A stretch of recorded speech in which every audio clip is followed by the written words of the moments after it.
Hi, everyone, and welcome to episode 289 of the Tick Bootcamp podcast. The title of today's interview is Confidence in Lyme, an interview with the amazing Sarah Corlis. My name is Cassidy. And I'm Matt Sabatello.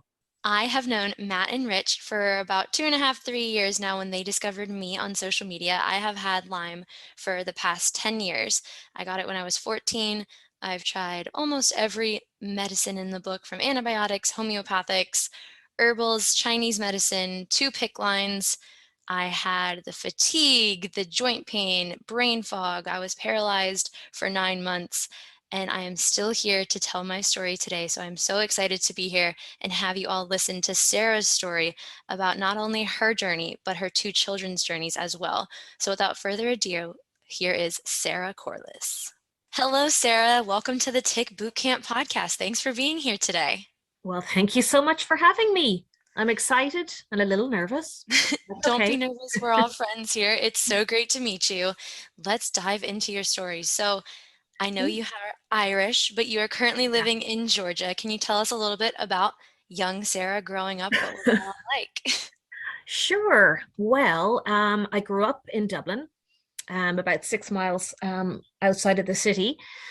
Normal childhood. I was very studious kid, and I was quite athletic. I did field hockey was my main thing I did. And also, I wasn't a great student, but I was a little lazy about it, but I did get good grades, and I was quite determined to go to university and have a great career and all that kind of stuff. So really, back then, I felt like my biggest asset was my brain.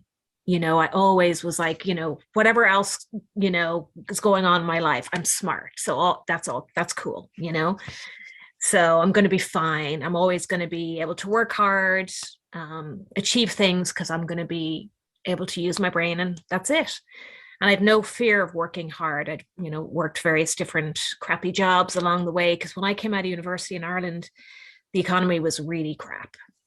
So most people were overeducated for the jobs that they did. So my big thing was languages. I loved languages. So in high school, I studied French, German, Latin, Irish, English, and then went on to university and took up Spanish. So I got a degree in Spanish and French. But I was kind of one of many out there, it wasn't a big deal, still, was begging for a receptionist job when I got out of college, sort of thing. So, that was life. Wasn't anything spectacularly different, just a normal upbringing. And growing up in Ireland, was Lyme disease ever talked about anywhere, or ticks or anything of that sort? Nope. So never heard of it before. So when you got to Georgia, was that the first time you ever had heard about it, or even then? So I left Ireland. I'm going to be 50 in November, and I left Ireland when I was 24, and I moved to the Cayman Islands for 6 years. So I was there till I was almost 30, and I honestly don't know when I was bitten. I look back now. I mean, there's no deer in the Cayman Islands. Mm-hmm. I didn't really have health issues when I was younger, so I had mild anxiety. But I think, I don't know for sure when I got bitten. And I look back now, and there's various moments in my life that I'm like, I wonder, was that? Yeah. So actually, you're right, it was in Georgia, because I'd been sick for a long time, and it was in Georgia that I was diagnosed by a functional doctor. But I didn't know anything about it. It was a name that sort of floated around, but I didn't know how or why or what the ins and outs of Lyme disease were at all. I don't think anyone does until you truly get it, as we know. But so let's go back for a second. And what were your first symptoms, and when did that all begin? Well, it's a good question, because I look back in 2002, I had what I call my little mental breakdown, where all of a sudden, it was almost like overnight, I just got really, really depressed, really anxious, and I think slightly psychotic. And I actually couldn't work for like a year. And I thought, they kept telling me, oh, you're depressed, you've got anxiety. And I completely fell apart because all of a sudden my brain stopped working. So that scared the absolute shit out of me, because I was like, my brain has just been the thing. Like, that's always been, my little weapon.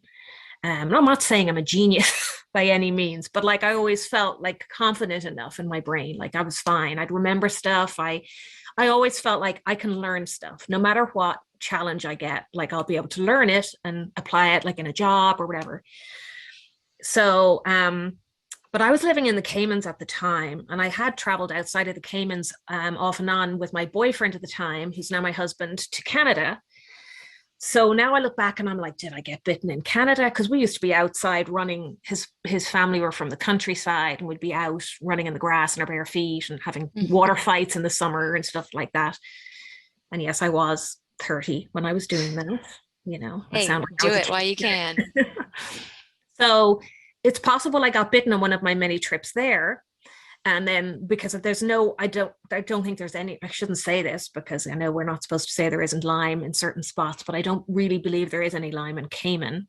There's no deer. I know there's mosquitoes, so maybe they bring it in now. But, so I don't know, but I had this situation and I was told, it's all in your head. So I went even further down the rabbit hole of depression, because I'm like, you're mad. You're totally nuts. What's wrong with you? Get yourself together.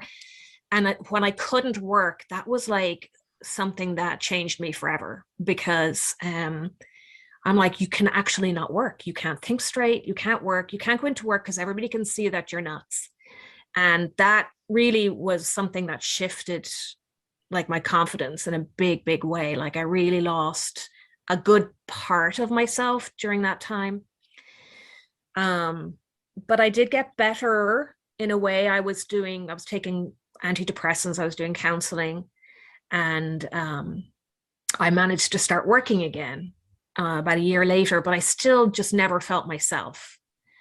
So that was, I think that was around 2002 when that all went down, and then went on to get married, and everything was a lot better. And I was okay. And then I had my daughter in 2007, but I moved to New Jersey in 2006. And I kind of think that this is possibly where I got bitten, but then based on my weird experience in 2002, I'm not sure. That might be just a completely separate episode, that maybe I just lost it, So in 2007, 2006, I moved to New Jersey, and I used to take my little dog out into this like forest in back of our house and sit on a tree stump and watch him run around. And I was pregnant at the time. And because I am not an outdoorsy girl. Same. I don't go camping. I don't dream of hiking. I just don't. Like, I just don't do any of that stuff. So it's like, how the hell did this happen to me? So that's one of the things I thought about, because you're in New Jersey, of course, which is pretty prevalent. Lyme is pretty prevalent there. And then I had my dog, who could have brought it in on him, and it was always sleeping in my bed. But I was also out there in the back with him, watching him run around, sitting on tree stumps and walking through God knows what. So, my pregnancy was kind of tough, which also could have been from Lyme. I don't know. But not outrageously tough. So I had my daughter, and I was just exhausted, but you have a baby. And then I think a couple of years later, we went back to Cayman for a visit. Mm-hmm. And I've been having lots of jaw pain. So I was like taking a leave or Tylenol or something, like it was going out of fashion. I was like popping them like crazy. And when I got to Cayman, I was not in good shape. I was like really dizzy, really sick to my stomach. The jaw pain was terrible. So I go to the doctors there. I'm staying with friends of mine who think I'm nuts because I didn't want to leave the house because I was dizzy. So then I start thinking I'm going nuts again. I'm having an episode of craziness. The doctors are like, oh, this is all in your head. You've been taking those pain medicines. That's why your stomach is upset. But I couldn't. I remember in her neighborhood, she had all these speed ramps. And every time we went over one, I was like, oh, God, I'm going to puke. So I'm like, there's something wrong with me, you know? And that's kind of where things sort of started a little bit there. And again, I was told it was all anxiety and depression and there's nothing wrong with you. And I didn't have that many aches and pains that I remember. And I just kind of plodded on through. And at this point, I was staying at home with my daughter. I hadn't worked in a while because I couldn't get a visa in the States anyway. I was allowed to stay here because my husband's Canadian. So based on being married to him, I was allowed to stay, but not work. But that worked out because I had the baby and whatnot. So I kind of started going downhill around. So I had my son in 2011, and I remember like not being able to get over that pregnancy, going up the stairs and just being exhausted. And like, this is weird. Like, and I had, well, after my daughter, I worked out a lot. Like I was not like a crazy athletic person in my 20s. After high school, I did a lot of field hockey there, but I would go to the gym like 4 times a week. Mm-hmm. Of course, I couldn't do that after a while. But I'd say when everything sort of came to a head, it was 2013, and I had been sick for a couple of years, but my main symptoms started off with, at that time, terrible, terrible headaches, terrible nausea. I always had jaw pain as well, but I just attributed that to TMJ and, it's no big deal. I'm just grinding my teeth. But I was sort of like unable to move for about 6 weeks, and I wanted to throw up every time I moved. And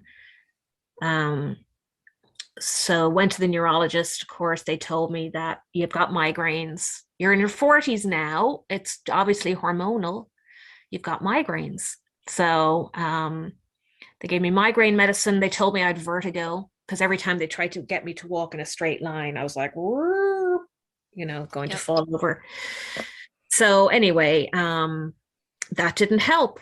And I started getting myoclonic movements, like little jumps. And I recognized them because my brother has epilepsy and he used to get them a lot.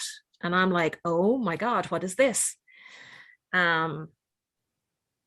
So during that time as well, I started drinking more and more and more. And I was always a bit of a binge drinker, anyway, but I was drinking way too much, or it sort of slowly got worse and worse and worse.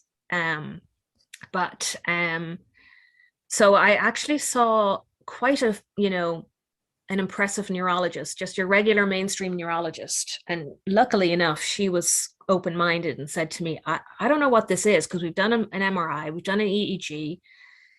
Have you ever thought about going to a functional doctor? And she actually sat in her office and Googled it, somebody near me. She's like, why don't you try this lady? That's amazing. Yeah. So I was like, okay. And I went and I saw her and she ran a bunch of tests, and I go back and she says, you have Hashimoto's. And I'm like, praise Jesus, this is my problem. It's sorted. Okay. This is why I'm dizzy. This is why I gain weight and can't lose it. And this is why I feel like crap all the time. And she's like, but I think there's more to the story. I want to test you for Lyme. And I'm like, oh, okay. So she actually ran like a Labcorp Lyme test on me. Mm-hmm. And yeah, it came back positive. So like, I'm like, yeah, I'm like CDC positive. Well, yeah, that's now, right? Incredible. Yeah, I'm like, wow. I didn't know what a big deal it was until obviously later. But she didn't test me for any co-infections or anything. So I think she was sort of new in her Lyme journey, treating patients and stuff. Yeah, during that time, like I was in and out of the emergency room. Before I was diagnosed, I was trying to work out with personal trainers, and I would start I remember I worked out with a personal trainer one time, and I'm standing outside the gym talking to him, and I'm like, and he's like, what? And just after our workout, I couldn't speak. and I ended up in the emergency room, and I was just tell them I had migraines because I didn't know what it was. But yeah, I started slurring. I got my lovely myoclonic movements that reminded me of my brother growing up. So yeah, it was, I didn't get at the time, the functional doctor put me on antibiotics. Okay. So I am not sure. I've been looking back in my medical records, trying to, figure out what I did and when, but I feel like I was on them for about a year and a half, like pulsing them. That might sound long. I'm not sure. Sarah, before we go into your treatment, can we just, I just want to step back a little bit and just dig a little bit deeper on some of the things we talked about with Cassidy already, if that's okay?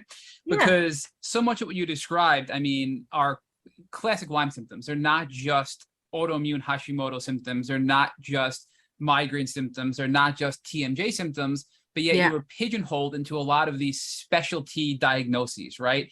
Yeah. And even earlier back prior to that, you were basically told it's in your head, you're crazy. And you described the moment where you were out and about, you had extreme dizziness, and they were telling you just it's anxiety, right? Yeah. So what I want to know is, what impact did that have on your relationships, on your relationship with at that point you were a new mom, right? So how did that impact you as a mother and in your relationship with your family and your friends while now dealing with these new struggles that were really, real symptoms, but you're being told, hey, look, it's all in your head, you're crazy. How is that impacting your life? It was very difficult because, people were trying to help, but they just thought I was not, they thought, well, you've always had a bit of anxiety, so this makes sense, and I didn't know what was going on. So I really thought I was going crazy. And that was, as I said earlier, the worst thing ever. And it's changed me forever because I felt like that was not my superpower, but my only real power was my brain. And I'd always relied on it so much. So that scared the living bejesus out of me when I kind of felt like I lost that. I've lost my mind. And I remember looking in the mirror and looking in my eyes and not recognizing myself. And when I'd go out, I felt like I was floating outside my body. And I was like, what is happening? So with relationships at the time as well, like, well, as a new mom, I was home a lot anyway. And my husband used to travel a lot. But I think he just thought, like, what have I signed up for? Because he was like, all right, so we've only been married a few years. Well, like, he stuck with me when I had my first breakdown. So, but he was convinced it was all, in my head too, because that's what the doctors are telling us. And that's, I was very tired with my daughter. And I don't feel like I had, that I had a sort of a post natal depression, but I definitely felt like out of my own body and kind of like, everything was a little foreign to me. But I was lucky. I'm sorry to interrupt, but it's not uncommon. We've interviewed a lot of moms who have told us after they gave birth is when their Lyme symptoms kicked in full force, right? So this is not an uncommon story we're hearing. But yet, because you were a new mom and it's stressful being a mom, I think you were stereotyped a little bit that you're a new mom, you're stressed. It's all in your head. Just get some rest. You can't really be sick. You're just a mom. Just deal with it, right? I mean, that's a lot of what I'm hearing here. And that lasted for about a decade, right? So I wonder for our listeners, let's give some time frame here. You were, I think, early 30s, about 30 when you first became symptomatic, and about 40 when you got diagnosed. So this is almost a decade of being ill before getting a diagnosis, correct? Yes. Okay. So, and you mentioned that your husband and you at the time believed it was all in your head. Were you seeing a therapist? Were you taking anything for this, depression, anxiety, whatever they were claiming it was associated with? And was that medication helping you before you found your other diagnoses like Hashimoto's and migraines, et cetera?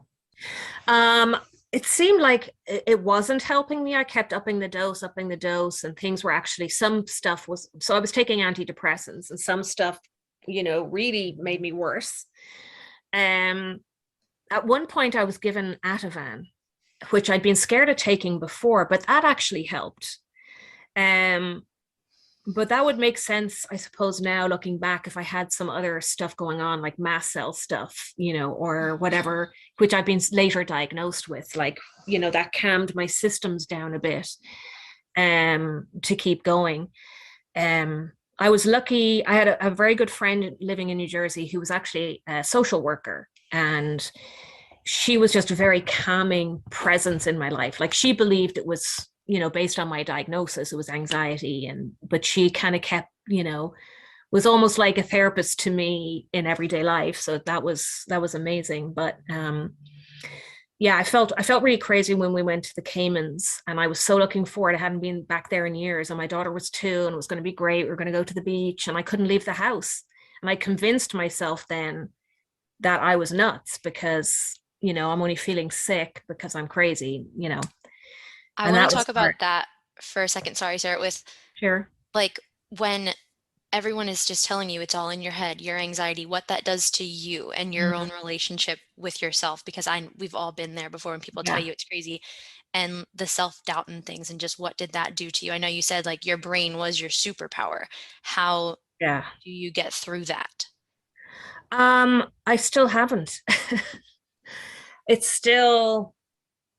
It's still a real big thing in my life. Like, I don't trust my brain. I don't trust myself. I sort of second guess myself. You know, not only that, but like as the years have gone on, it takes me a lot longer now to process information. So, you know, I could have read a textbook in my mid-20s, early 30s and been like, oh, okay, cool. Now I have to read it 5 times to get like a little bit of it, you know? So I've come to terms with it in a way, but it's sad, and it's it made me lose an awful lot of confidence in myself, you know. So I'll be having a conversation with somebody, I spend my whole time apologizing. Oh, I probably sound like I'm all over the place, I'm sorry, you know. You know, or I'm on the phone booking a flight and I'm like, oh, you know, I'm sorry, you know, my brain doesn't work like it used, you know, so I'm always making excuses for myself. So I've lost confidence that way.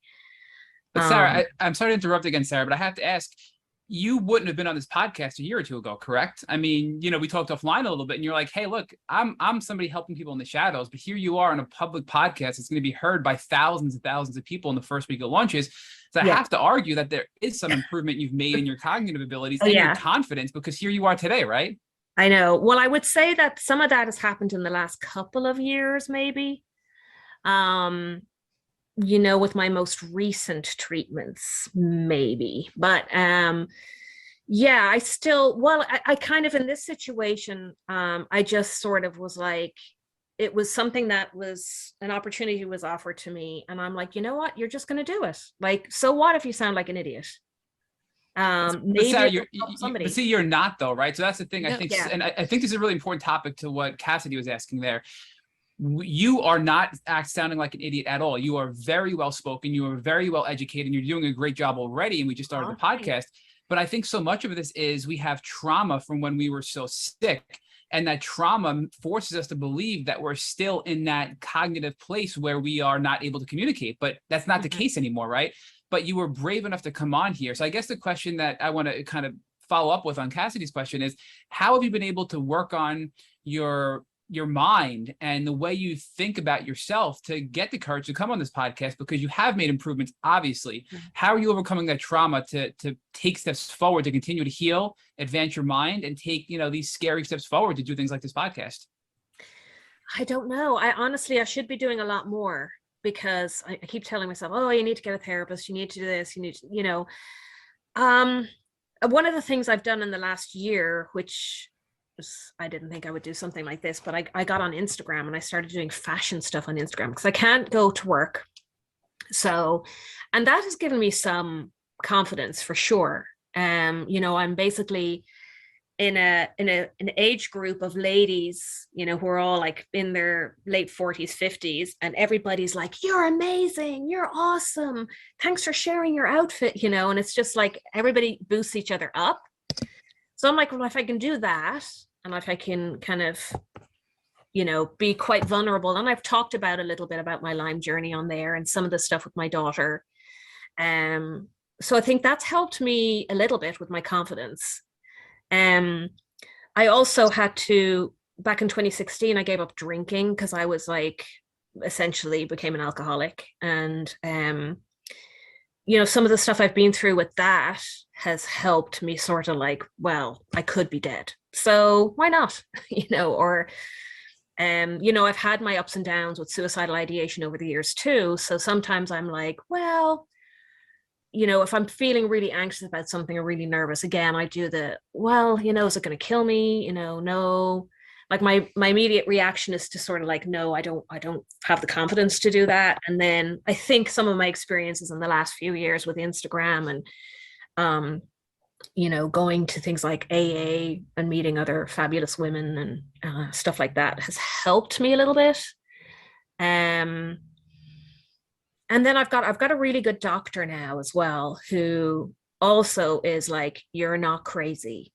Yes, you're making sense to me right now. Because I'm like, does that make sense? So we're going to get to your doctor today, Sarah, and I know we're bouncing around chronologically, but I think it was important to focus on we asked you to do this, the improvements you made and how you got to where you are today, right? And that was, you answered that very well, but to kind of bounce back now, right? So 30 to 40, you're undiagnosed, you're dealing with all this illness, and you finally get diagnosed with Hashimoto's. Thank God your neurologist thought a functional doctor, because you had too many symptoms that were full body symptoms that were, from neurological to psychological to, all kinds of different things that were going on in your body, hormones, etc. So when you got diagnosed with Hashimoto's, immediately your functional medicine doctor said, hey, I want to run a Lyme test also because there's more here. Or was that after some period of time? That was immediately the day I went in for my results. She's like, yeah. And I was like, yay, this is it. And she's like, well, I don't think this is just the whole story. So, so that's why she did it. And when she diagnosed me, I literally probably read one Google page about Lyme disease. And I was like, oh, okay. Put me on antibiotics. I started feeling better. And I never did any research into it because sometimes I like to bury my head in the sand a little bit. So I just was like, okay, great. And I was feeling better with the antibiotics. So I was like, all right, so this is the answer to my story. I feel better. Things are, looking up. So it's okay. So I didn't know anything about co-infections or any of the other fun stuff that comes along with Lyme. Like I just thought, oh, Hashimoto's, Lyme, two separate entities. I didn't even realize at the time. And TMJ over there and, craziness over here. How long was it before you started to feel better? You said you felt a little bit better on the antibiotics. Yeah, definitely started feeling better. And then I feel like I was on them for about 1.5 years. And she had me on other supplements, like I had adrenal issues. And so she also told me I had the MTHFR thing. And you were pulsing, correct? Different antibiotics. So this was different antibiotics on and off for the course of 1.5 years, right? I believe so. Okay. And then she decided to take me off the antibiotics and change me over to herbals. So it was like Cemento and Banderol she got me started on. And I could never get beyond 1 drop of either one of them. I would herx like crazy. And I hadn't really, not that I could remember herxed before. I probably was sick on and off, but just didn't really think too much of it because it wasn't as bad as it had been before when I was doing the antibiotics. But I could not cope with the herbals. And I was in her office like every other week looking for a glutathione drip because I'm like, I'm dying. And I felt rotten. So then this is weirdly enough, my husband's auntie is from Vancouver and she knew of a lady, and it's one of these, knew of somebody who knew somebody, but actually it was more straight from the horse's mouth. She got me on the phone with a woman in Vancouver who had been cured of Lyme and had been like, her organs had been failing before that.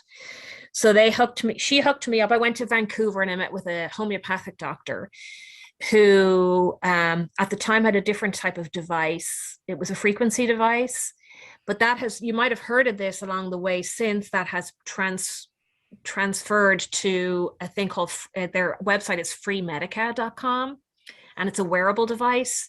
But back in those days, he was back in the back end in this kind of dumpy office in the back end of a Whole Food store, like a natural store.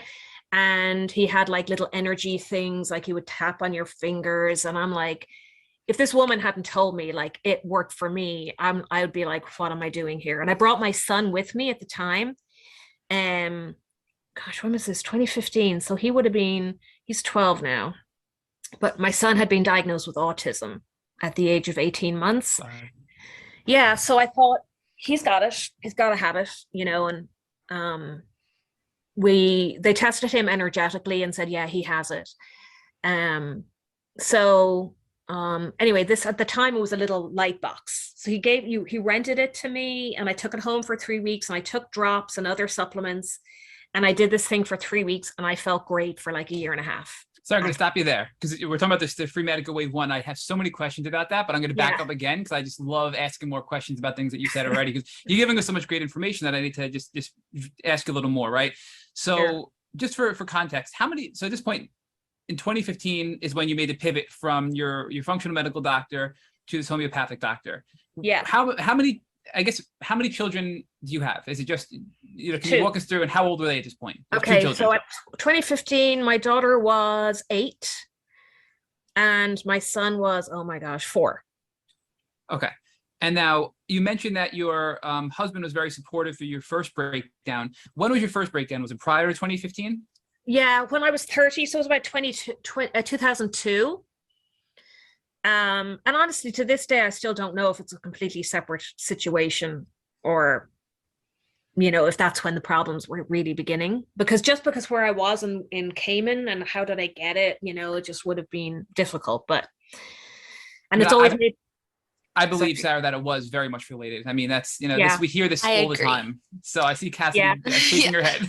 So what you're telling me is I'm not crazy. No, Sarah, you are 100% not crazy. And I think that I am not a medical professional, but I am a Lyme disease professional.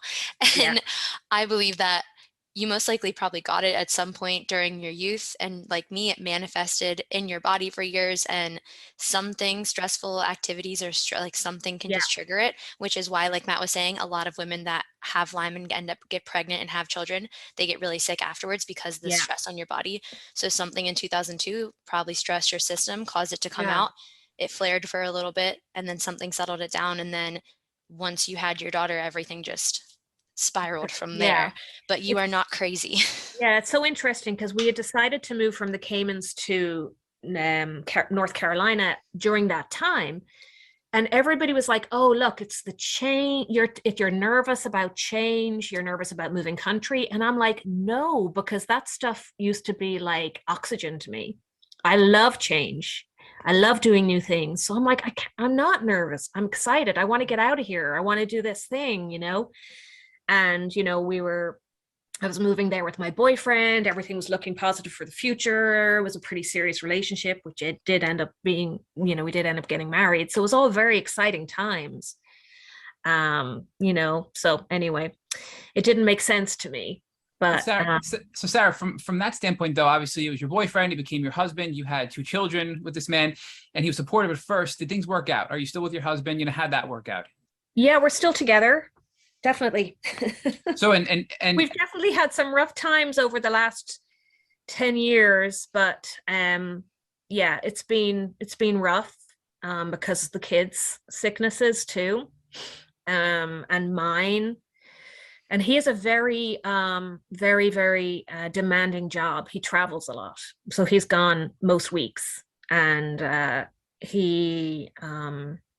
His career is a big deal to him, which is great in some ways. I mean, he can't take time off to help, yet he's gotten to the position in his company where he's like in such a senior position now that we can afford my treatments, so it's sort of like, the same thing for my daughter. He wasn't able to, just take off work when she got sick to travel around the country with us to help her.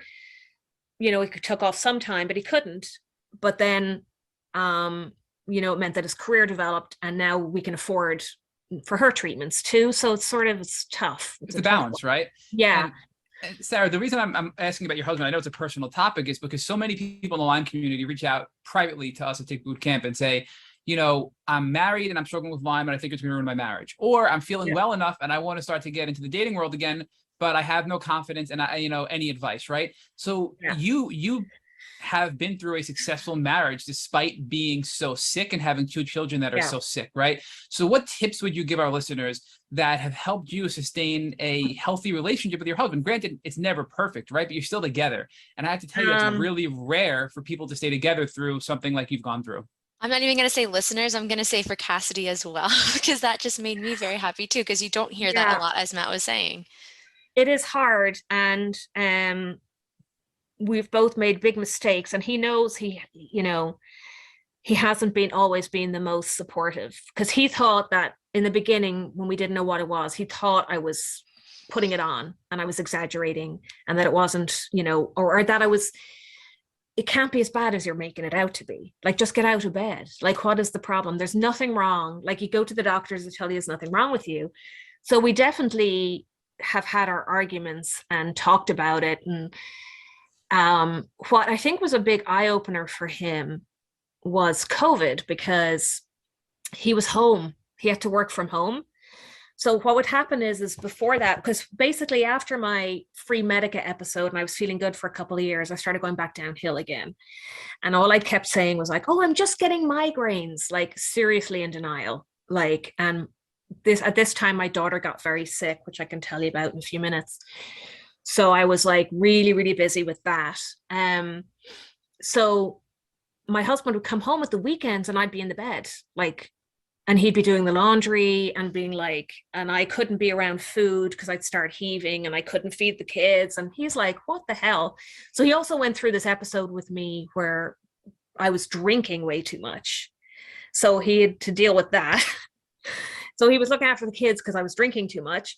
And then I stopped drinking, but then I'm still sick all the time, because he thought a lot of this sickness was possibly related to me being, drinking too much, and a lot of my myoclonic movements and stuff like that. He just thought, not necessarily that was the cause, but it definitely wasn't helping.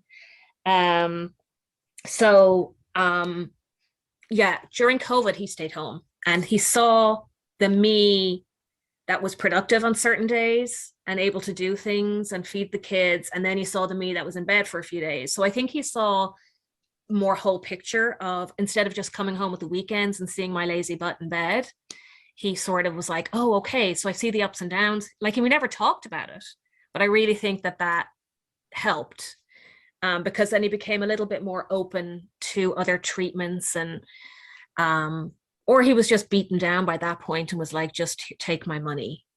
I don't care. Go get yourself any treatment in the world you want with any witch doctor, because I'm over it. So it's one of those. But Sarah, even pre-COVID, right? I mean, you just described, you painted a picture here of your husband is working all the time to support your family and support you. And he's thinking that it's all in your head. He's thinking B, you're an alcoholic. And he's thinking C, he's your caretaker. Your relationship would not have sustained that if there weren't some things you did, like communication, or, what was there? What was the glue that held your relationship together through the hardest parts of your journey? Was it open and honest communication? Was it him seeing things? Was it him getting a therapist? I feel like there's got to be something there that you did to keep this together, because under no normal circumstances would that relationship would have continued to work with all of those things going on without some effort on your part. It's really hard. I think that when I got sober, I probably became a little bit more open-minded in, like, let's see it from his point of view. And, when I was younger, I always sort of like fought to win. I'm going to have this argument because I want to win it. Whereas I think I was a little bit better when you go to somewhere like AA and they teach you, like, AA should be for everybody. Honestly, it's amazing. It's such an amazing program. But they teach you how to be a better person, not just to be a sober person, but like how to be sort of more truthful in your life and how to live a better life. So I did definitely learn some tools that way. And instead of like lunging at him verbally or whatever, I would try to be a bit calmer about things. So I do think that helped, but I think we were actually in such a crisis for so long that there was no option for us to go separate ways either. Like we were just holding our shit together for so long, with especially when our daughter got sick. That was a very serious situation. So there was no other option. But Sarah, I'm going to disagree with that, because we've interviewed guests that their spouse, their husband or wife, have left when they were the sickest and their children were sick because they just couldn't handle it anymore. So there was glue there, and you just described that glue. So I don't want to discredit what you said before. You said, well, he had no choice. No, he had a choice, and we've seen people leave. And I think it's the skills you learned in AA, seeing it through his eyes, being able to communicate. Those are the things that were important that I think helped you get through the hardest time. So thank you for sharing that. I know I was pretty pushy with you on this topic, but I think it's important. We do definitely are not great with our communication. We could definitely work on that. I feel like I did learn a lot with you know, and I haven't been to AA in years now because of situation with my daughter and COVID and everything. But you know, just some of the basics I learned of just to live your life with honesty, and to try, you know, just try and look at it from another person's point of view. And the decisions you make when you're drinking is just like, you're very selfish, you know? So, but yeah, and I think I figured out, like, you know, there's certain things he can handle and certain things he can't. And it was okay. You know, I would be like, why can't he do this? Why doesn't he do this? And then I just started to learn to accept it. Like each of us have our strengths in a different, and then it's like, well, how would I feel if I had a spouse who was like lying around all the time and sick, and like, oh, you know, it's hard to live with a sick person. It's really hard. I mean, you know, and he was never, it's funny because I was just talking about this with his sister. His sister is here visiting us in Orlando, and her mom, and they were all brought up like that, where, you know, you didn't get sick and you're not nurses. And his mom would come visit, and I'd start heaving in the kitchen because I smelled something. Like I'd walk in and smell something, and she would just like walk right out. She would just like, I'm out. She didn't mention it. She didn't acknowledge it. She didn't. And that's what he's like. People don't get sick. They're from the country in Canada. They're like good stock, you know? His mother used to get up in the freaking ceiling and kill her own rats, like with rat poison, and then drag the bodies out, you know? So they were not sickly people.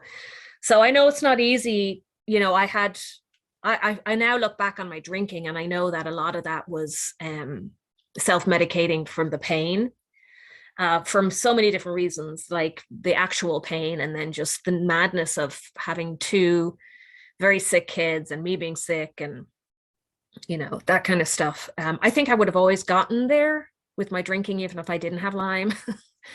There's a strong family history, and I was always a big drinker anyway. So it took a lot of hard work, is what you're saying, on both sides. And thank you for being so truthful and vulnerable, because we know that's not an easy topic to talk about. So thank you for sharing that. I do though, Sarah, want to ask, you know, before we get to your new doctor, your homeopathic doctor, you mentioned after a year and a half of pulsing antibiotics, you pivoted over to more pure herbs like cemento and banderol. And that's when you had a crazy herx on a small amount. Yeah. And I wonder why. I'm curious if any of your doctors or you have put any thought into this. And, you know, some of my guesses are, if you were just doing antibiotics, there are tick-borne infections and other opportunistic pathogens that aren't addressed by antibiotics alone, right? Like Babesia is not going to be touched by an antibiotic, and that's a bloodborne pathogen from a tick bite. You can have other viruses that aren't going to be addressed by antibiotics. But cemento and banderol are more broad spectrum herbal anti-everything, right? They address viruses, they address pathogen, parasites, they address bacteria. So do you think that you had other things going on, you know, co-infections, et cetera, that the cemento and banderol was finally hitting, and you were so sensitive because they were just sort of, you know, flourishing for a year and a half while you were just treating with antibiotics? I think that's probably very true. Because I hadn't been tested for other stuff. Like I had things like HHV6, and I had like Epstein-Barr show up as like IgGs, and I had like a bunch of stuff that showed up, but we never tested me for Babesia and Bartonella, and or other tick-borne stuff. And I never actually tested with any other labs other than my Labcorp with this first doctor. She just, you know, because I showed up as positive on a, you know, CDC positive, so to speak. that was it. You're positive. Okay, that's great. Let's treat it. There was no other testing done. And I didn't even know any better for a good few years. So it was only like probably 3 or 4 years ago that I realized I had other stuff going on. And during those years as well, various systems started breaking down where I was beginning to get like, ooh, throat tightening and flushing and what's this? And, you know, other things that were come along with this fun Lyme journey, like mast cell, you know, suspected mast cell activation syndrome. You know, one doctor was like, oh yeah, sure, you have Lyme seizures, you know, definitely. So actually, so about before this, my current doctor, I'm popping around again, haven't I? You good. I did see a doctor a few years ago who went back to the traditional stuff of, she knew I did test positive at that point for Babesia and Bartonella. So we did a lot of antivirals and antibiotics and la-di-da-di-da. Like she did a whole bunch of stuff with me. Let me see if I can find it here, like Malarone, Zithromax, Dapsone, Plaquenil, methylene blue, all these fun things. And I wasn't getting better then. And she had me on, she was great actually, because we just spoke over Zoom and she was very free with her diagnoses. So she just got me on mast cell stuff, like without running tests. And she just gave me Lamictal, which really helped in calming down my myoclonic movements. But I was not getting better with her at all. Sarah, before you go on from there, I'm gonna reverse again, because that's what I do. I like to go deeper, you know. So so when you went to the homeopathic doctor in Vancouver after you left your first functional doctor, let's talk more about what you did there, because that was from 2015 to 2016. So just again, to zoom back out, we've been talking about a lot here.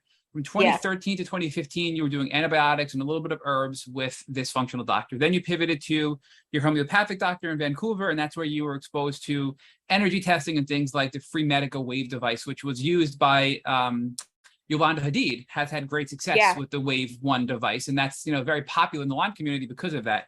So walk us through the FREmedica WAVE 1 device. It's a wearable device. It uses, you know, frequency. Did it help? You know, and also you mentioned like it's kind of woo-woo, right? It's like energy. What's that? You know, frequency. What's that?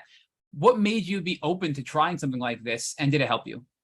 Yeah, well, just because I spoke to a lady who was a trusted friend of the family, who had done it, and my auntie had seen how sick she had been. Like she was nearly dead. She's like, oh, and she did this thing and it was great. Here's the phone, talk to her.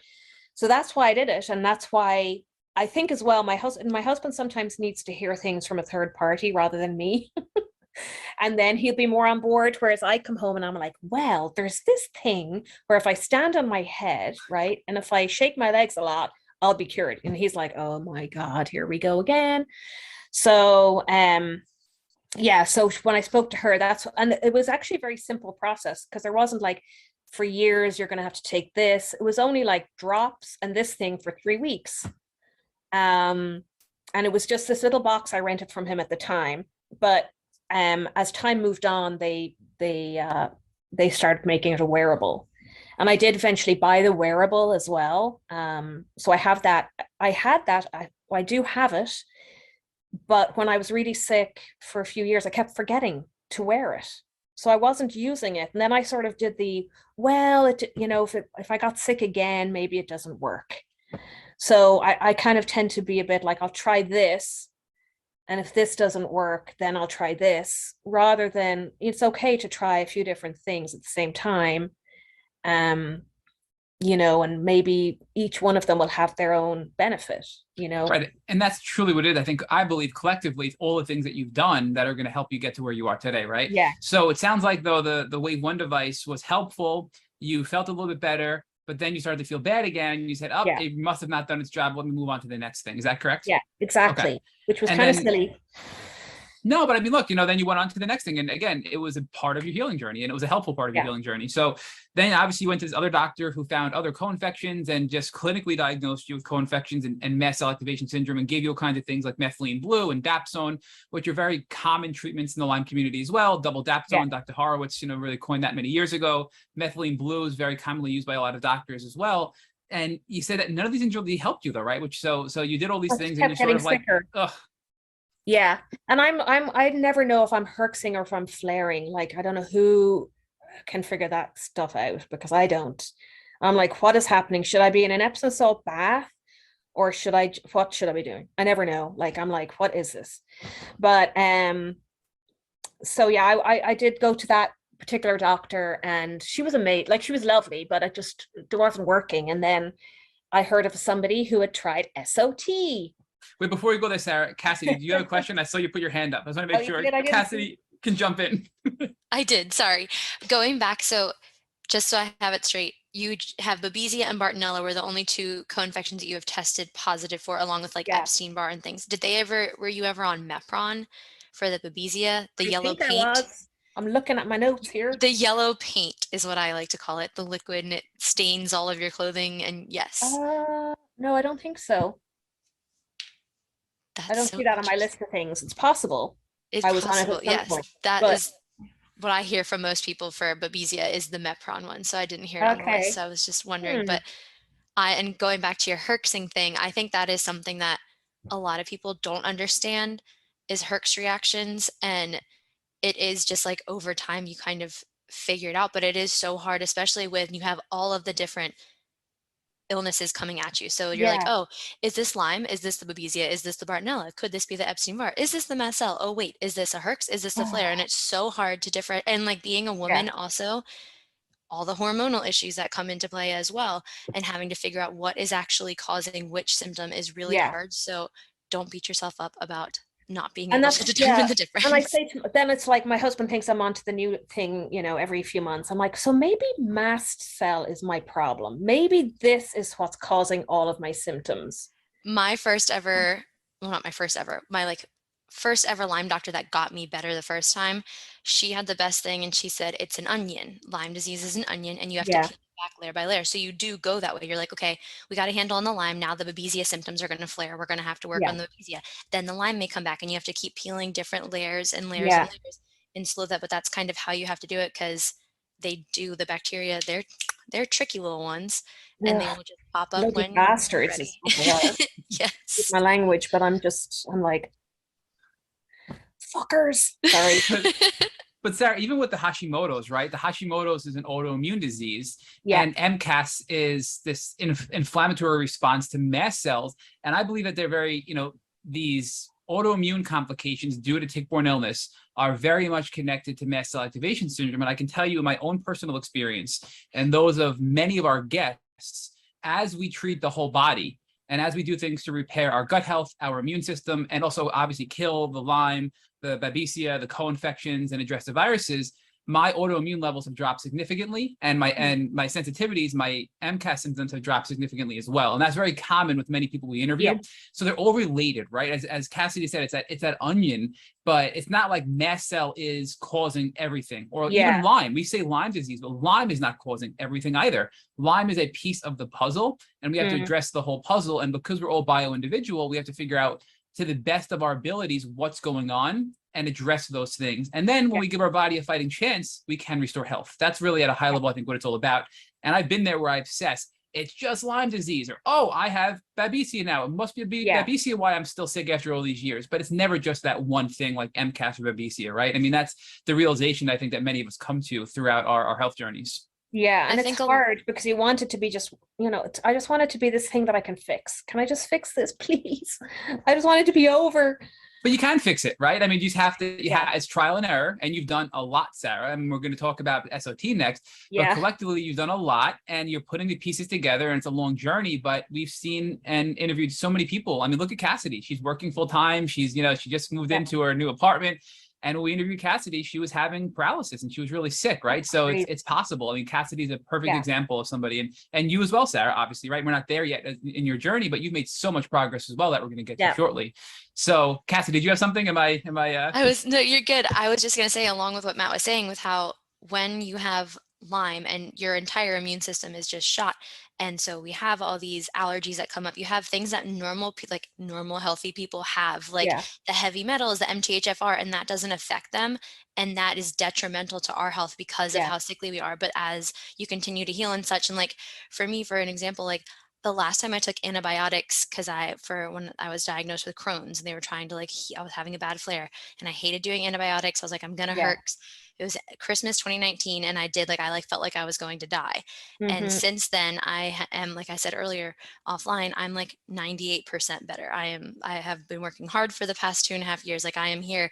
And last week I had a really bad sinus infection, and I took antibiotics, and a couple of years ago, I would have had like a full-on panic attack and like freaked out, and I took the antibiotics, and I'm totally fine because my body is now at the point where it can handle these things. And similarly, like food sensitivities, I now have dairy, I now have sugar, like I'm fine with these things. I used to be so allergic to metals and like earrings that if it wasn't 14 karat gold, even the backing, I would have a reaction. These are $20 sterling silver earrings from like Kohl's, and I can wear all these, like your body slowly gets better, and all these things that had been causing so many more issues will slowly start to go down, because like you've been saying, Sarah, you're calming the system down. So you're making these small movements, but all the small improvements, they become the big improvements over time. I hear you. You're right. So let's talk about SOT. So when you left this doctor who was, treating you with the methylene blue and the dapsone and all that, the MCAS stuff, you then, all right, how did you hear about SOT, and how did you find the doctor who would even, work with SOT? Because it's so hard to find an SOT practitioner here in the States. Well, I'm like 30 minutes away from one. Like, I'm the Genesis Center. Am I allowed to say that? Yes, you can say that. Yeah. So I'm very lucky. So I'd heard, I'm on Facebook, and I'm on this Lyme page and that Lyme page, and I'd heard of SOT, but I during this time, so I kind of went on the Lyme's not a real thing, this is all bullshit, I'm sick of this thing. So wait, you stopped, you believed you didn't have Lyme disease and it wasn't real? Well, a lot of us have been there. This is the non-judgmental. I kind of thought like, oh, if I had a healthy immune system, maybe I could fight. Maybe it's just like I don't know. I kind of went through this like, oh, so I go to a functional doctor and they tell me it's Lyme. I tell them I have a sore big toe and they're like, that's Lyme disease.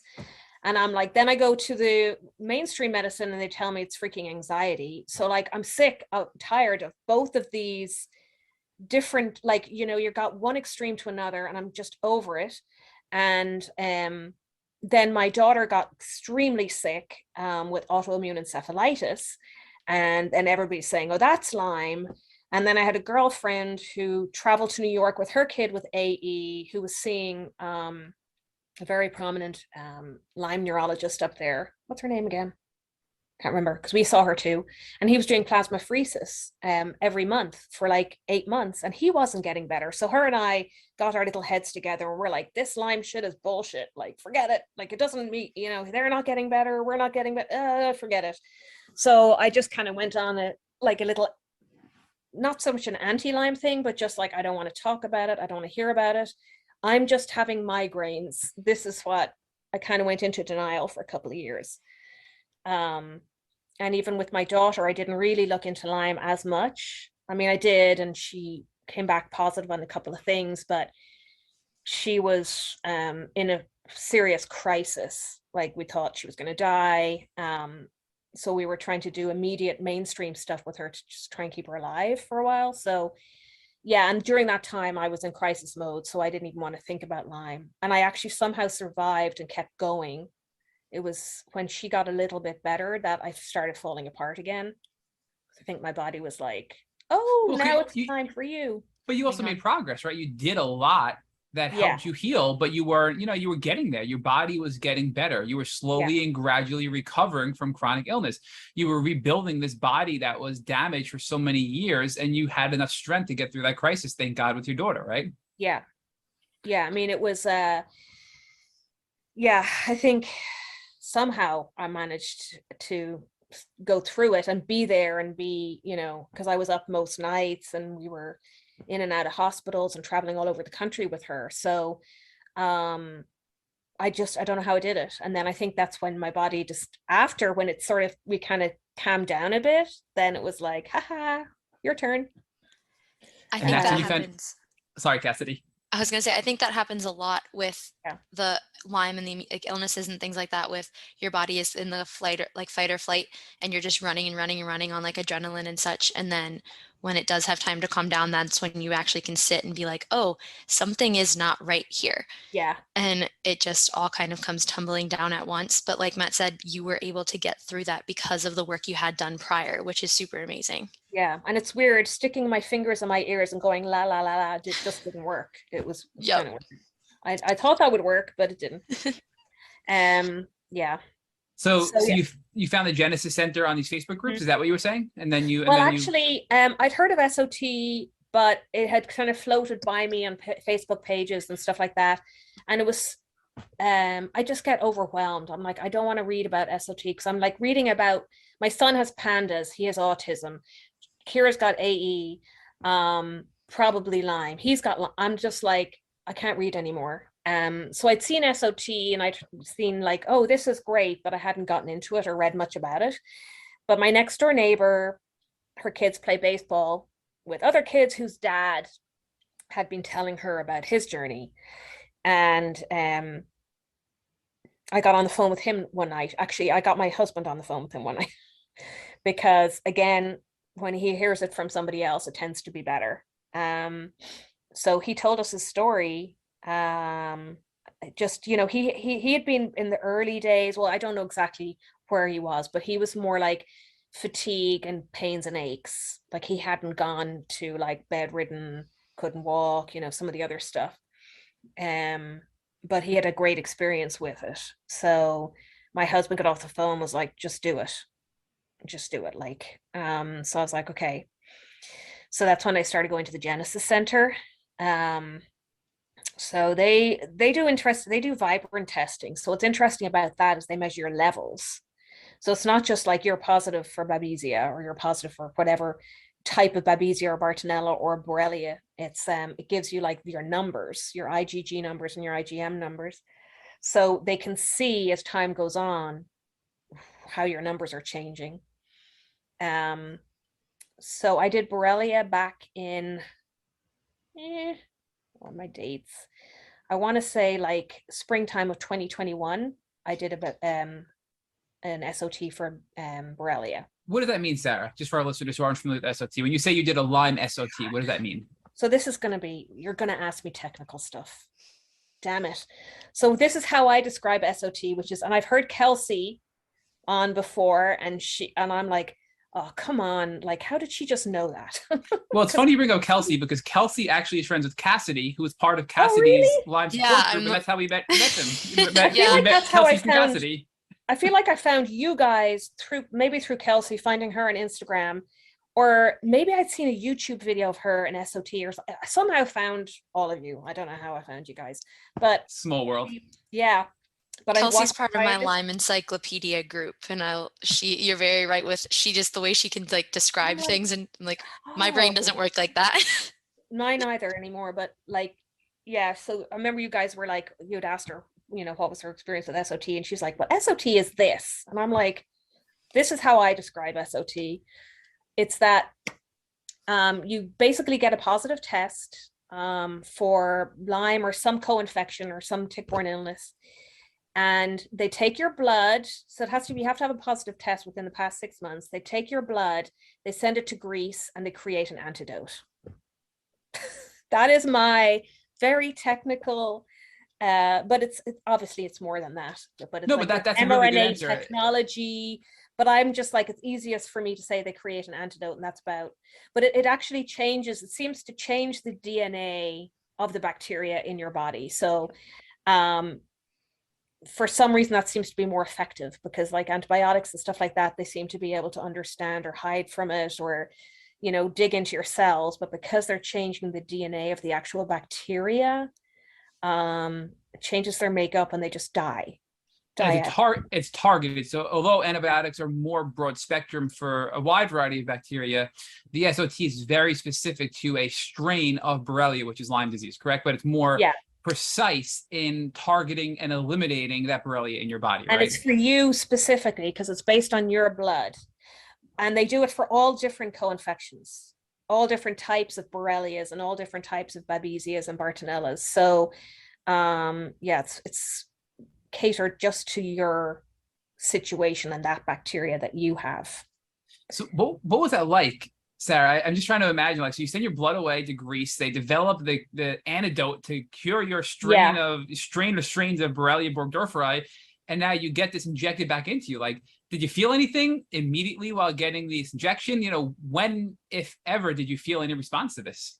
I felt it took about 3 weeks and I started feeling a little bit better, but then something fun happened and it was my Babesia went nuts.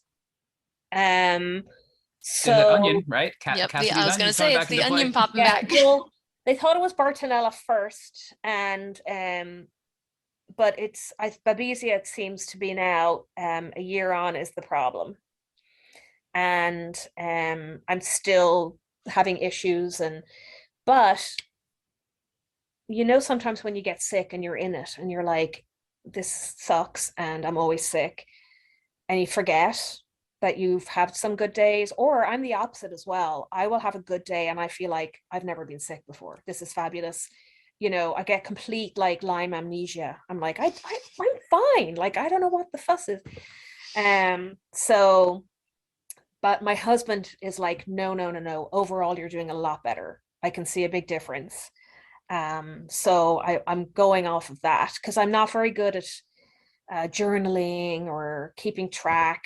At one point I downloaded a migraine app onto my phone and I did track, because I have a lot of things in there that are limey, you know, like nausea, headaches, and you can add stuff into this particular migraine app. So I tracked it for a couple of years, and which is I should be doing, but I was able to see like I was spending 14-ish days of the month in bed, and you know, so I could see it getting worse and worse and worse, and I was like, damn it, you know, this is not just migraines. So not that migraines are just migraines, but you know, at this stage in my life, I believe that, you know, you don't just get migraines, that there's got to be something else, you know, causing these things. But yeah, so it was, yeah, I was just like, just give me this stuff. I'll take whatever you're dishing out if it's going to make things work or better. So you got the Borrelia SOT, you were good for a little bit, and then the Bartonella kicked in. So then you got a Bartonella SOT shortly after. Is that what happened? Well, I didn't do the Bartonella. Well, we didn't do the Bartonella SOT. We started doing oral stuff again. So she's done a couple more rounds of oral stuff with Babesia for me, because I keep saying, you know, I keep like, I don't want to have to fork out another $4,000 for a SOT. And in the meantime, my daughter has had one too. So I'm pretty sure my son is going to need one at least. So we're trying to like divvy out the SOTs, like who's going to get one. And so I just spoke to my doctor last week, and my Babesia numbers are looking somewhat better, but we're doing another round of stuff, and basically there's a good chance in a couple of months I'll be doing a Babesia SOT, because it's just not seeming to want to shift. And of course I spoke to my doctor last week, and in that week I'd had the best 3 weeks I can ever remember. Like crazy stuff. We bought this house in Orlando and we're doing it up for short-term rentals. I painted for 8 hours one day.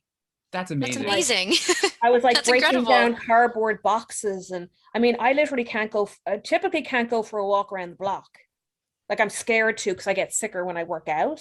Yep. Or do even the smallest, you know, the whole spoon theory thing. Like I'll be like, I'm afraid to take the garbage out in case that puts me into a flare.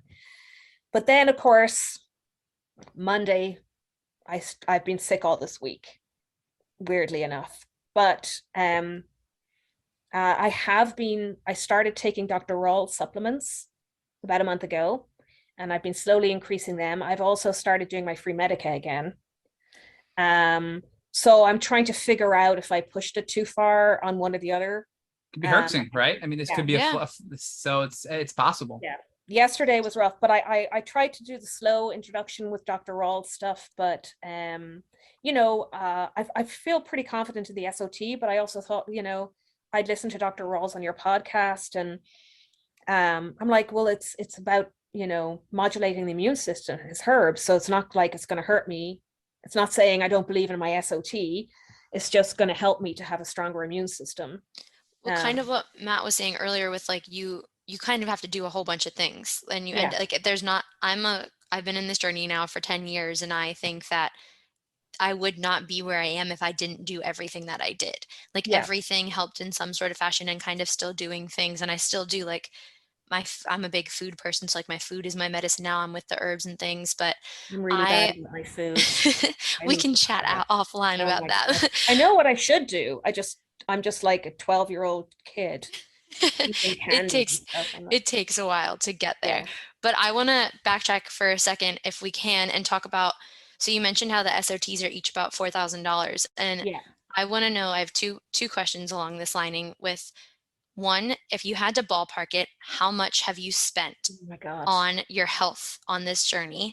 And then two, what does that, like the cost of this, because obviously like not covered by insurance, pretty much anything, all the supplements you have to pay out of pocket and such like that, the SOT, what does that do with having to pay for you and your children? Like, how does that impact your family, like your family finances, your relationships and things like that? And like, I know at least for me, I always felt so guilty because I couldn't be helping pay for these treatments because I was so sick. So it's really hard. The guilt and the shame that come along with this illness are almost crippling.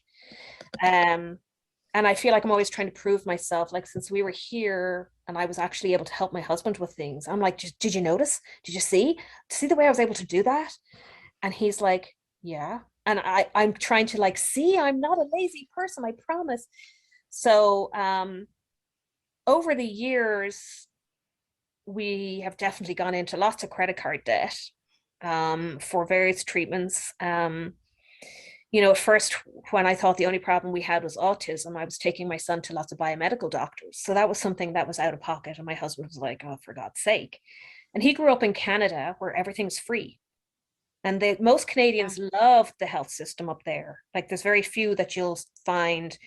I've seen both, and I'm not crazy about the Canadian health system, but, you know, you get spoiled in some ways down here. Obviously, it costs a fortune, but you don't have to wait 6 months to get into something. But so he's used to like really great free education and really great free healthcare. So there's me with this 2-year-old autistic kid saying we need to pay, $200 every week for speech therapy, or we need to do this, or we need to go to the biomedical doctor. And so that started that. And so since then, all of a sudden I'm coming back with all these newfangled things for one of the kids or me.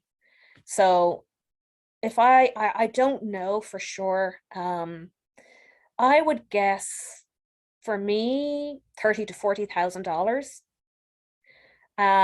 At one point we were paying, we did this medication with my daughter called Rituxan, and we had to pay 35 grand, put it on our credit card for her. We were very lucky. We got it back with our health insurance company. And we were doing IVIG monthly for her for 3 years, and that's 25 grand each time, but we were covered. We were paying 10 grand, 15 grand deductibles every year. So, but I know a lot of people in the AE, autoimmune encephalitis community, who don't get it covered and are paying out of pocket, like remortgaging their homes. And again, you don't know if the treatment's going to work. So we've been kind of lucky with that side of things, the mainstream side for her. But yeah, so, again, I feel like I'm one of the lucky ones in a lot of ways. Like I feel like I didn't go for too long without a diagnosis. Although I know we just talked about it was 10 years. I know. Come on, Sarah. That wasn't too long. Only a decade. Stories of 30 years, right? And I feel like I've been very sick, bedridden and stuff like that, but I haven't like been paralyzed. I haven't been in a wheelchair. I haven't, stuff like that. So, and I haven't had to remortgage my home or lose my home. And I've been lucky that my husband has a job that we've been able to afford some of these things. But, you know, we did put ourselves into a lot of credit card debt over the years. So we're constantly paying off, you know, it's just a lot. Yeah.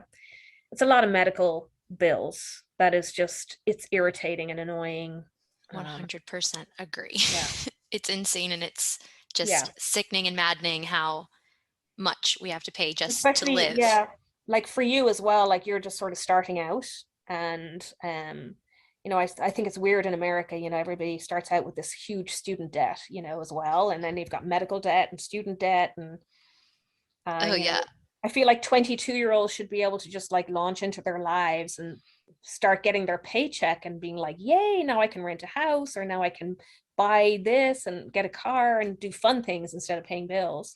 Yep. It took me a while to get like to feel confident enough to be able to move and live on my own, Yeah. because I was spending $1,000 a month on my medical bills alone. I'm like, that's rent. I spend Yeah. rent like on my medical bills, and like while people my age are out having to they like spending money on like drinks or Yeah. clothes or whatever, like vacations, I'm like, I have to make sure I have enough money to go to the doctor and to buy my medicines that I'm gonna need to survive. So I can't imagine when there's three of you at the same time. It's just, Yeah. and I want to talk about that. You've mentioned both of your children having illnesses, so I wanted to see if you can tell me a little bit about like when, because your daughter's older, so I would assume hers kind of started first. Well, I was a little bit kind of, I didn't really notice hers because when my son Finn got diagnosed with autism, I was all like, I'm gonna cure this. And we were taking him to this doctor and that doctor and the other doctor and trying supplements and whatever. And she was sort of like going downhill along the way. But she presented like a normal kid, no developmental issues.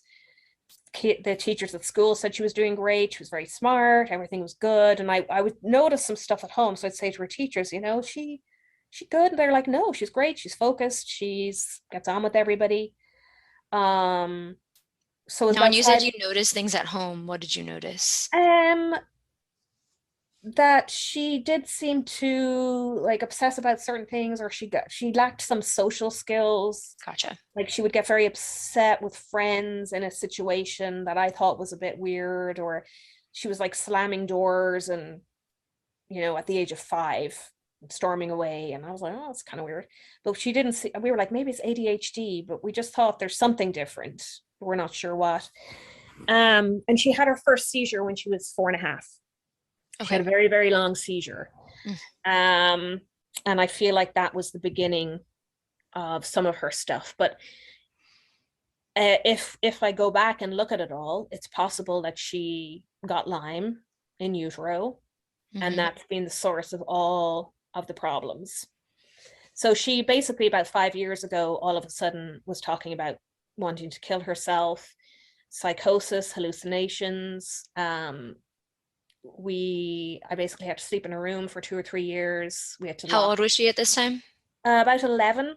Okay. We had to lock up all 10, 11. We had to lock up all of our medications and knives and forks, everything in the garage, because she tried to kill me. She tried to kill herself.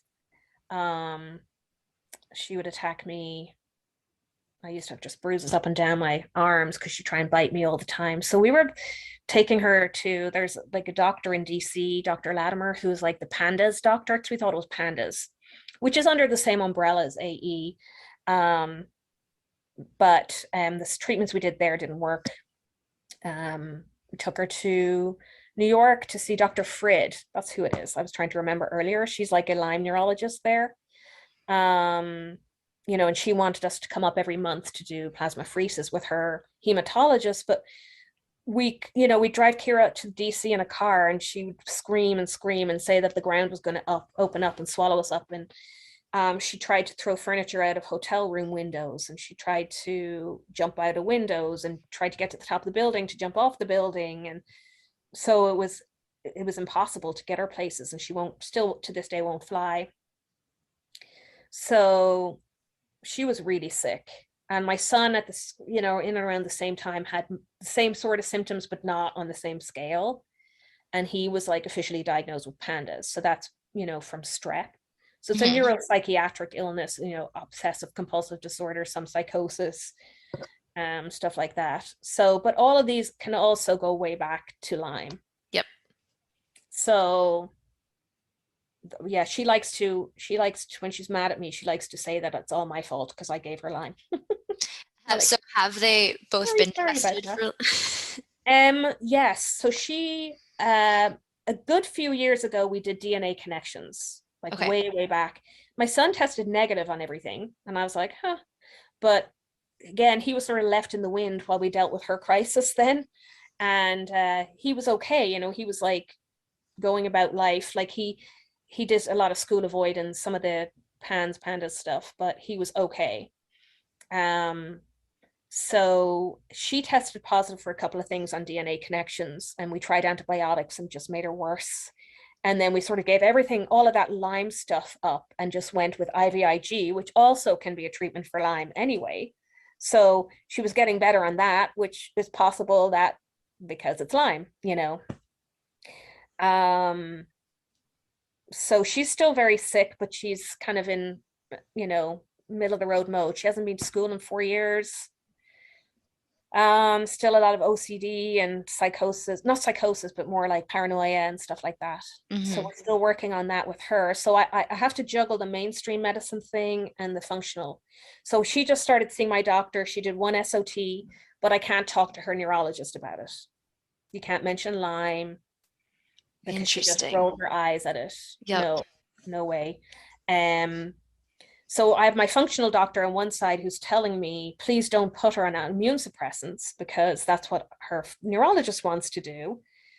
Because the SOT needs her immune system to work. But then I need to keep, if I show up at the hospital tomorrow with my daughter in a psychosis, I need to have somebody there at the hospital who knows her situation and doesn't just lock her up, because she's already been locked up for a week in a psych place. And they don't want to hear about this is medical. It's not, certainly don't want to hear about Lyme. So I need to have that contact in the hospital who believes in autoimmune encephalitis.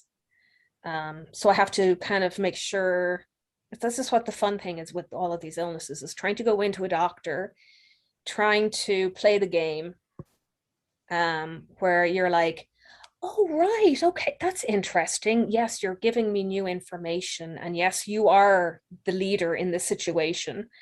But at the same time, you're trying to inject things into the conversation so you don't look crazy, because when you have kids, you have to be really scared of them taking your kids away with these things, right? Like they'll say, oh, you're not giving them the antidepressants or the antipsychotics. You know, we must take your child away because that's what we're telling you should do. And we tried all that stuff for her as well. We were open to it and it didn't work, but so I admire you so much, because I can't even fathom what that is like, because like you said, like they would take your child away, but you, and like knowing deep, because like my mom was my caretaker. She didn't have Lyme, but she was my caretaker, and I know she would kind of go through these phases too. And she, like you were saying, when you just like don't even want to think it's Lyme because of these things, because there is no direct answer. There is no one saying take this and it's like magical medicine and you'll feel better. But something for like autoimmune encephalitis, at least they believe in it. At least the mainstream world believes in it. It will be covered by insurance. You can have these things, but like you said, you have to kind of pick and choose. It kind of feels like we're like in Harry Potter, like you can't say Voldemort. That's how I am with Lyme. Like I am very, very, very careful with when I will say it. And like I'm terrified to go to the hospital, or I'm not as much anymore because I'm not active, but like I have friends that will call me that with Lyme that are like, I feel like I'm dying. I want to go to the hospital. And I'm like, don't, because they are going to not help you. They're going to put you in a psych ward, like you said, because I had that happen to me. They put me in there and I'm like, no, this is not, I'm not crazy. This is actually something physically going on with me because I have Lyme disease, but they hear Lyme disease and they're like, checked out. Yeah, it's terrible. Yeah, I mean, it's hard, you know, and then you talk to, you talk to your friends and family and they hear the same controversy. So they think you're mad and that it's not a real thing. Or how could you be this sick for so long and nobody's helping you if it's a real thing, you know? Or the traveling across the world and the country to try to find these different solutions and using SOT, and people are like, what is that? Why can't you just take And why doesn't antibiotics? the Because insurance pay for it? exactly. But then it's also hard when when you hear from somebody that had acute Lyme and they took 4 weeks of antibiotics and are totally fine, and your family and friends are like, I don't understand. Why are they fine and you're not fine? And I'm like, well, let me sit you down because it's a long story. Yeah. And it's cut me off from family and friends and stuff, because nobody wants to hear you're sick all the time. You know, Yep. if you got the flu, you'll say, I'm sick. And people are like, oh, that sucks. And then 4 days later, they say, how are you feeling? I'm feeling better. But I can't tell them that. Yep. And I can tell them in the morning, I feel good. And 2 hours later, I might be in bed. And I can't explain that. And then I might be back out in the evening and chatting and laughing with them because I feel better. But then the next day it starts again. So they're like, what? Like, since this week, I've had family members visiting and they're like, are you feeling better? And I'm like, first of all, I don't know. Like, I only woke up half an hour ago and I honestly don't know. And you're like, yeah, a little bit better. Yeah. And that's what they want to hear. They don't want to hear, so I was explaining to my sister-in-law that I sort of stopped phoning people and I sort of cut myself off because I don't have anything good to tell people. My daughter's sick, I'm sick, somebody's sick. So it's not fun stuff. Like we were talking about earlier with your connection to yourself, I think, and your lack of confidence and things, because you can't be truthful. And like within that, you're also lying to yourself at the same time. And you're like, oh, I'm fine. But on the inside, it's truly like everything hurts. I feel like I'm dying. I just want to go back to bed.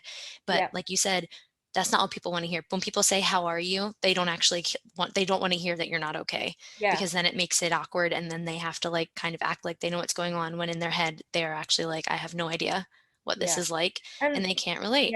And that's why I think some of them know about Lyme, like they've had friends or other experiences with it, but it's still, even other people with Lyme don't always necessarily get your journey, right? Because it's always so different. It's always so different. And that's why I think what you're doing right now and what this whole entire podcast is about is so important, because the more we talk about it and the more we share our stories and how they are all different and how all the different treatments that everyone goes through, it is bringing it out from the darkness so that people can actually hear it and understand it and be supported. And that's kind of my next question I have for you is, I love when people ask me this question too, but what is like the most surprising thing that Lyme has, like this whole journey has taught you about yourself and just like the world as a whole? Oh my God.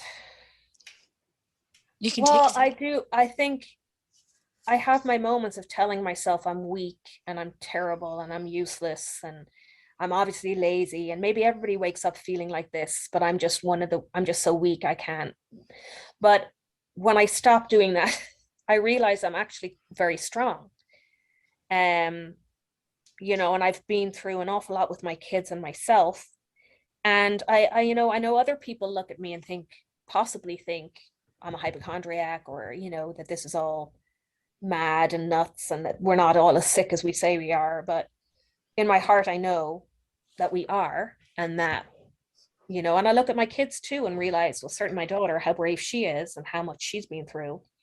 So I think I'm stronger than I ever imagined I'd have to be. And I also have developed, I feel like I was always empathetic, but now I'm like super duper empathetic to people's situations, and I can understand other people with chronic illness that mightn't have Lyme, but that they can go through the ups and downs in one day. And you can kind of be like, yeah, totally, I get it. I get that you can be out smiling and laughing for an hour and then need to go to bed, and I don't not believe you. Yep. That. I have been very disappointed in people too. I'm sure everybody goes through this, but you lose friends and that's hard. That's the hard part of it. But then you also see who your true friends are as well. Like some, standouts. I mean, I have this friend who lived in the States also, and I met her maybe 10 years ago, and she was around for the beginning of this journey, and always believed me. and always called me even when I never called back. Mm-hmm. You know, she stuck it out. Like, she didn't give up on me like a lot of the other people did. Not necessarily through fault of their own, but they, you know, if I'm not calling them back, or if I'm not going to the things they're inviting me to, she still kept calling me. So she was always very supportive, you know, saying, no, I can see that you're sick. I can see it. So yeah, so you see, you get don't necessarily last with, you know, all 10 friends, but you see the good in some people, right? Yes, I totally agree. And I think also with, like you were talking about, the chronic illness community and the Lyme community specifically is so important to have that support from people that actually know what you are going through. Yeah. Is just what I wouldn't be here without people like Matt over here sharing his story and hyping me up as well. And you, Sarah. I think that everyone that listens to this is going to understand what you are going through and see how strong you really are, because I don't think there's anyone that's stronger than chronic illness warriors, because it's not for the faint of heart. True. Yeah, and I see my daughter, you know, she, like you, very young and chronically ill. I mean, she hasn't had a childhood. Yep. You know, and it's very difficult. I mean, I couldn't imagine. I know what I was up to, you know, in my teens and 20s when I was young like yourself. And, you know, I definitely lived a good, fun life in those days that I can look back on now, but it's hard for people who are younger too to go through this and to not experience all the fun teenagery 20-something stuff that you should be experiencing without this stupid illness. Yeah, it's definitely, like I always tell people, that I was forced to grow up way faster than normal people my age are, but because of that, I have got to experience the bad things, the good things that most people don't get to experience. And like you're talking about, I've discovered how strong I truly am, and who the real friends are. And that is a gift that I am thankful for my Lyme for giving me. Yeah. And with that, I have one final question for you, which is, if I was brand new, just got my diagnosis today, what is the advice that you would give me, Sarah, from all you have learned over this 20-year journey that you have been on? God, that's really difficult. Just that it's going to be a marathon. It's going to be, and try not to lose faith, because it's just difficult. I would hope that, you know, it's actually, I wish every newbie had like somebody with 20 years Lyme experience under their belt to talk to, but you know, and it's okay to change doctors, you know, to try one thing and see that it doesn't work and move on to the next thing, and it's not a failure and you haven't failed, and you're not crazy to try different things. It's okay. You know, yes, that didn't work doesn't mean it's the end of the world. Like, because I would have something not work and be like, well, that's it then, you know, and it is hard when you've spent the money on it, but you just have to stop and pick yourself back up. And sometimes it's taken me a year to pick myself back up, and that's okay too. You know what I mean? It's not like, oh, this didn't work and next week I've gone to a different doctor. Sometimes I've just given up, you know, for a long time. So it's okay to go through all the ups and downs, and it's okay to feel sorry for yourself a little bit, and then to rally. And it's okay to have those days where you just feel like you're not going to make it, but at the end of the day, you're always going to make it. You're going to make it. But so I think it's just be kind to yourself and know that it's going to take time. Which, you know, nobody really wants to hear that, but that's the truth of it. Yep. Just keep plugging away. I think that is the best advice. And for someone who is pretty much better, that made me feel better just hearing that, like that, just because, and I think that is exactly what everyone needs to learn, and be kind to yourself. I guess don't wait till you're better for your life to start again as well. You know, like even coming on this podcast, I thought, well, I'm not better. Like, I'm still working on it. Am I allowed to be on this podcast? Am I an expert if I'm not better? But, you know, try and enjoy the moments like know your own body and know like, okay, if you're having a good day, yes, I can't go out and run a marathon, but try and enjoy the good moments you do have while taking care of yourself. So that's my advice, I suppose. Perfect. Well, thank you so much for hopping on and sharing your story with us. And For having me. I really appreciate you. And I think you are strong and you should have all the confidence in your expertise because you have been living this for 20 years and you're just going to keep on keeping on. Thank you for listening to our Tick Bootcamp interview with our guest, Sarah Corlis. To our listeners, we have a call to action. First, if you'd like to learn more about Sarah, please visit her Instagram at sarah.corlis.